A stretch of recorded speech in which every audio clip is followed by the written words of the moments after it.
तो मैंने नए 10 नहीं लिए होते, मैंने तो सबको बताया हुआ है जी, नए 10 नहीं है, बट हमारे पास 15-20 स्टॉक हैं जो हम सेकंड ग्रुप में गिनते हैं। अब उसमें कुछ चल चुके हैं लेकिन चलते रहते हैं, कुछ नए आएंगे। तो मैं तो सब आपको कई बार बता चुका हूँ वो स्टॉक, उसमें मेरे जो लास्ट 1-2 साल के स्टॉक अभी भी हैं, ये नहीं कि आउट हो गए हैं।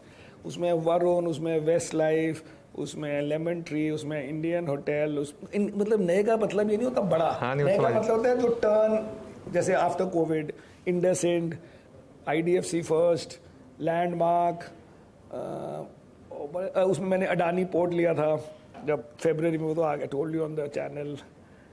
तो ऐसे ऐसे होते हैं जो मतलब जिसमें आपकी हिम्मत नहीं है 5% करने की, आप 2-2.5 पे छोड़ देते हो कि अपने आप देखिए क्या होता है। उसमें जो नहीं चला है वो है कैंपस शूज़। हाँ, कैंपस नहीं चला, हाँ, बट बाकी मोस्टली चल गए इस बार, बाकी चले। तभी नहीं चलते। लास्ट ईयर पीरामल नहीं चला था, वो मैंने अभी तक नहीं बेचा, बट कम उसमें मैंने फार्मा उड़ा दिया था। सो पीरामल अब थोड़ा चल गया है, लाइक 25% कुछ पड़ गया इस साल, but after following 40% last year. Indian hotels बहुत चला, मैं तो रूम ही नहीं मिलते हैं, मतलब लेकिन अब मुझे लग रहा है, और तो मेरे पास है, मैंने अभी एक भी नहीं बेचा, मुझे लगता है बहुत है क्या ये वर्ल्ड कप के बाद उसकी कहानी, मतलब होटल हो गया, बहुत हो गया। ऐसे कोई इंटरेस्टिंग मिथ बताइए। और स्टॉक मार्केट के समीर काफ़ी 2 दिन मिथ बस्ट किए थे आपने लास्ट टाइम जब हम मिले थे। तो जैसे कि I forget now which one. एक जैसे आपने बोला था कि हम सब बोलते हैं ना कि जैसे हम टीवी वालों की आदत है बोलने की कि this news is priced in, तो आप जैसे बोलते हैं कि नहीं है। आई डोंट बिलीव कि things are priced in, because as I say, अब जैसे मेरा फेवरेट HDFC बैंक को लीजिए, तो 25 साल से वही स्टोरी चल रही है कि it will compete with private bank, with state owned banks, and state owned bank से मार्केट शेयर जीतेंगे। और वो 1 साल, 2 साल, 10 साल, एक्चुअली आज तक वही स्टोरी है।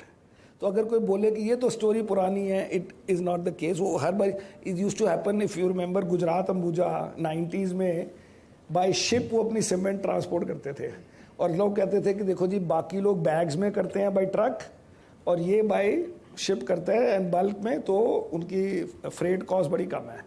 ये 90 पता नहीं 7 या 6 की बात है। 2005 में भी किसी को मिलो कहेगा गुजरात अंबुजा बड़ा अच्छा है, यू सी वो शिप से फ्रेट करते हैं, वही की वही स्टोरी चलती रहती है। दैट्स व्हाट आई मीन, कि कोई डिस्काउंट नहीं होता लाइफ में। समीर, एक चीज़ मुझे आपसे पूछनी थी। आप लॉन्ग शॉर्ट फंड चलाते हैं जैसे, तो उसमें शॉर्ट आइडियाज़ आप किस तरीके से निकालते हैं नॉर्मली?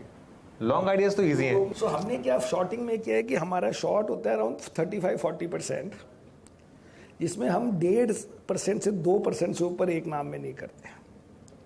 सो अराउंड 20 स्टॉक्स करते हैं।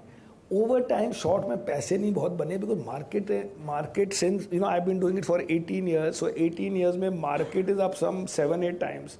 तो शॉर्ट में आप क्यूमुलेटिवली पैसे नहीं बना सकते, लेकिन वो गुड टाइम्स में थोड़े आप देते हो, बैड टाइम्स में आते हैं, तो उससे स्टेबिलिटी आ जाती है। सेकेंड है, बिकॉज मैं शॉर्ट करता हूँ, मैं लॉन्ग को मोर देन 100 कर देता हूँ। सो अगर आप नॉर्मल फंड लेंगे तो वो 100 रुपीज़ दोगे तो 100 रुपीज़ इन्वेस्ट करेगा ना, हम 120 तक इन्वेस्ट कर देते हैं, एंड माइनस में 40-50 कर देते हैं, तो 70 नेट पे काम होता है। तो कुछ कई जगह लॉस जो शॉर्ट में होता है, वो दूसरी तरफ जो एक्स्ट्रा 20 खरीदे हैं जो आप नॉर्मली नहीं खरीद सकते इन अ फंड फॉर्मेट, उसमें वो थोड़ा हो जाता है। सो घूम फिर के हमारा long short fund has beaten our long only fund, but not by a lot, like maybe 1% पर एनम। लेकिन द फैक्ट इज कि लॉन्ग शॉर्ट में खाली 65-70% नेट एक्सपोजर था, नेट। तो उसमें to get more than the long only, that is enough for us to feel happy. चलो, फंड से याद आया समीर, आपको ऑल द बेस्ट। आपका म्यूचुअल फंड शुरू हो रहा है, समीर का म्यूचुअल फंड शुरू होने वाला है। कब से शुरू हो रहा है? अक्टूबर। सो अब वो हम ट्राई कर रहे हैं कि अक्टूबर में हमारा फ्लेक्सी कैप फंड हो गया। अक्टूबर में फ्लेक्सी कैप फंड, तो अभी एक ही स्कीम से स्टार्ट करेंगे आप? हाँ जी, and over time may be 5 schemes. Over time 5-6। तो आप में से अगर कोई इन्वेस्ट करना चाहता है तो अपनी चेकबुक्स वगैरह रेडी रखिएगा। चेकबुक नहीं, आजकल तो ऑनलाइन ले लो। वही मतलब ऑनलाइन। तो इस समय इंडियन मार्केट में समीर, फिर ये आपको लग रहा है कि ठीक टाइम है इंडियन मार्केट में इन्वेस्ट करने का? मार्केट का बहुत नेक टाइम है। उसका बिग पिक्चर आंसर ये है जी कि इफ़ यू अग्री कि ब्रॉडली स्पीकिंग मार्केट का रिटर्न 13-15% पर एनम है और रहा है, एंड वो अलग से आई कैन टॉक कि वो लॉजिकल है कि उस रेंज में रिटर्न आप GDP ग्रोथ ले लें नॉमिनल टर्म्स में, या आप ये ले लें कि how much is fixed income return of the government bond, and उसमें 5-6% ऐड कर दें which is called equity risk premium, तो वो भी 12-13% हो जाता है।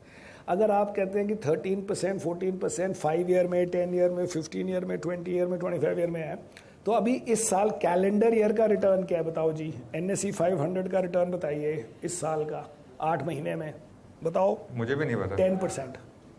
So the 500, not the small cap. So the 500 is up 10% 8 months में. तो कोई खास फर्क नहीं है from a 13-14% annual number. Last year का भी अगर ऐड कर दे, last year it was up 4%, which I showed you. So that means 20 months में it is up 12%. Sorry, 14%. Last year currency depreciated 10%. So that means dollar terms में 20 महीने का return nearly 0 है या 4% है. तो उस हिसाब से कोई ज़्यादा कुछ नहीं हुआ है. वो मार्च से लगता है कि बढ़ गई है, बट ये सब चीज़ें ऑन गोइंग है. हर वक्त आप किसी पीरियड को लो, कुछ पिछला कुछ अगला, ये इस रेंज में मिड टीन में आपके रिटर्न बनने हैं. बट द फायदा of these new things that are happening in India is कि you can go to anybody and say कि हमारी market has done well in the past and now these things are happening. Digitization, infra, हमारा कुछ geo political position, China के against we are a counter. तो therefore we should make this return with more confidence. And as I said the other advantage कि with lower volatility, क्योंकि अब हमारे FI भी हैं, DI भी हैं, और वी कैन से कि dollar return could be a little higher even if rupee returns are same, because hopefully depreciation of rupee एक तो अभी अभी हुई है, लास्ट ईयर ही हुई है, तो वैसे ही 2-3 साल नहीं होती normally.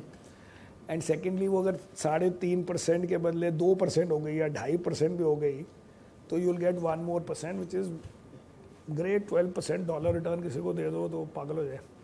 So that is the logic.